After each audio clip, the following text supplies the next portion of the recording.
Bienvenue à tous, bienvenue à toi. Aujourd'hui, on se retrouve pour une nouvelle vidéo. Donc, dans cette vidéo-là, je vais vous montrer donc le luminaire Mazda industriel des années 50. Donc entièrement restauré, comme vous pouvez le constater. Donc sur ce jeu luminaire, j'ai rien repeint, voilà. Donc il y a aussi une fiche provisoire dessus parce que j'ai plus de fiches à visser sur le câble. Voilà, donc des fiches quoi, hein. Donc voici le luminaire en question. Entièrement refait, nettoyé, donc il y a encore beaucoup de traces de peinture. Mais si je frotte de trop, ça enlève la peinture d'origine. Du coup, je me suis contenté d'un bon petit nettoyage, mais pas vraiment approfondi au niveau du métal. Mais franchement, bon état général.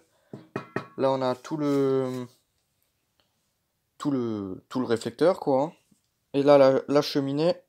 Donc ça s'appelle une cheminée. Ça. Et l'appareillage à l'intérieur, voilà, donc c'est vraiment en bon état. Donc là j'ai fait aussi un système pour que quand on tire sur le câble, qu'on n'arrache pas au niveau de l'intérieur, parce que là il est juste poussé dedans, il bouge. Du coup j'ai fait tout un truc là. Le réglage de la lampe. Voilà, donc là je vais coucher le luminaire. Donc voici le luminaire de côté, donc voilà ce que ça donne. Donc un luminaire en BF125. Avec une Mazda MAF 125 watts. Donc une lampe qui pourrait être d'origine. Ouais, donc franchement le réflecteur il est vraiment bien revenu. Une belle brillance. À l'extérieur aussi, donc j'ai vraiment galéré à nettoyer le réflecteur parce que la peinture elle s'est incrustée dedans. Après c'est la peinture anti-rouille d'époque, ça tient super bien. Du coup j'ai fait ce que j'ai pu et le résultat final il est vraiment propre.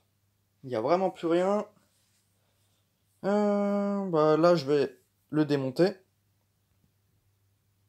Ouais, enfin bon, je voulais pas montrer dans tous les sens, de tous les côtés.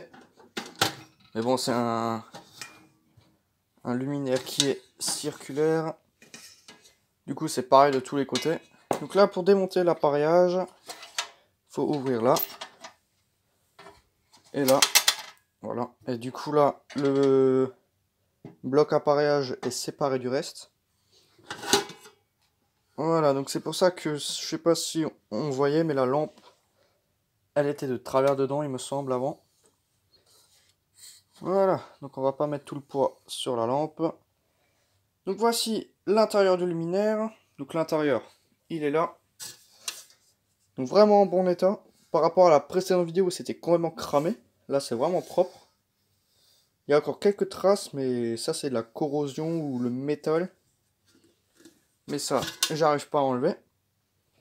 Ensuite ici, on a tout le bloc. Donc que j'ai entièrement recablé.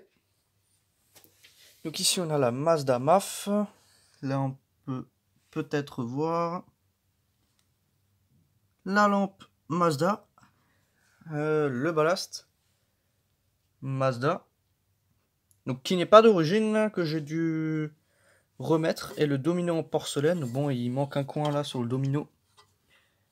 Mais bon, je voulais pas mettre un domino entier. Vu la gueule du luminaire, il n'y a presque plus rien qui est d'origine. Au niveau de l'appareillage, donc j'ai mis un domino qui était légèrement cassé. Et là, on a la mise à la terre que j'ai rajoutée. Voilà, donc j'ai rajouté une petite mise à la terre où on visse le truc et tout. Voilà. Donc qu'est-ce que je peux vous montrer de plus? Donc le réglage de la lampe aussi. Ça fonctionne aussi. Donc ça permet juste de monter ou descendre cet équerre là, parce que là on a une vis. Et ça se visse là-dedans. Du coup quand on visse, bah, ça monte. Et quand on desserre, bah, ça descend logiquement. Et là on a la vis pour tourner. Donc on peut le régler depuis l'extérieur. Ça c'est vraiment sympa. On n'a pas besoin de démonter tout le luminaire, d'ouvrir une vis papillon, régler quand on veut. Là c'est vraiment instantané. On dessert et on voit la lampe qui monte et qui descend. Du coup à l'installation c'est aussi simple. Voilà, donc là je vais remonter le luminaire et puis je vais l'allumer. Voilà, donc j'ai éteint quelques lumières, j'ai juste laissé l'éclairage de la collection. Et là, je vais l'allumer, j'envoie. Et ça s'allume. Donc, ce luminaire-là, il est en BF 125 avec une BF Lux.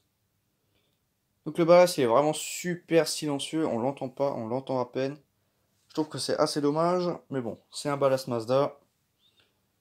C'est vraiment sympa comme luminaire, donc franchement, ça éclaire vraiment bien. Bon, là, c'est en train de s'allumer, mais une fois que c'est allumé, ça éclaire vachement bien.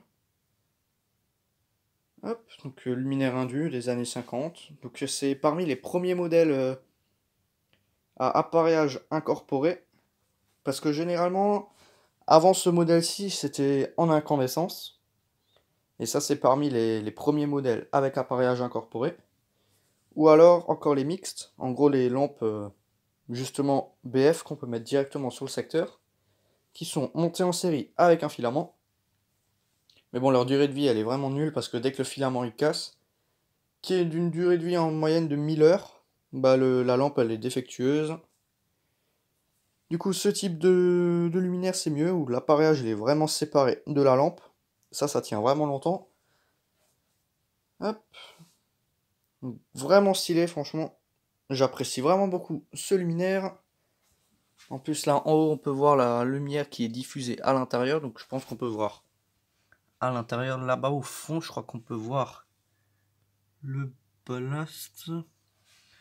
En tout cas, moi, je vois le coin là-bas.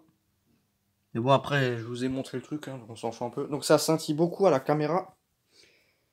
Parce qu'il n'y a pas de condo dedans. Il n'y a pas d'antiparasite et pour rectifier le facteur de puissance. Il n'y a rien de tout ça. Donc franchement, c'est vraiment stylé. Petit luminaire des années 50. Et franchement, c'est un luminaire qui est vraiment petit. Hop. J'aime vraiment bien. Donc Donc les deux luminaires industriels que j'avais, le Osram Como et le Philips là, en sodium 400 ou iodure 400, je les ai dégagés et je me suis procuré ça. Ça c'est beaucoup mieux que les luminaires là que j'avais. Je les ai refilés à Matteo. Du coup là, moi j'ai un vrai luminaire industriel. Les tout premiers modèles, je préfère largement avoir ça parce que c'est de bien meilleure qualité. Ça a de la gueule. Voilà, bon après je pense que ce sera tout dans cette vidéo, hein. Voilà, donc c'était juste une petite vidéo pour vous montrer ça, hein. Voilà, enfin bon, donc merci d'avoir regardé cette petite vidéo. Si tu as des questions, n'hésite pas à les poser dans l'espace des commentaires. Ciao!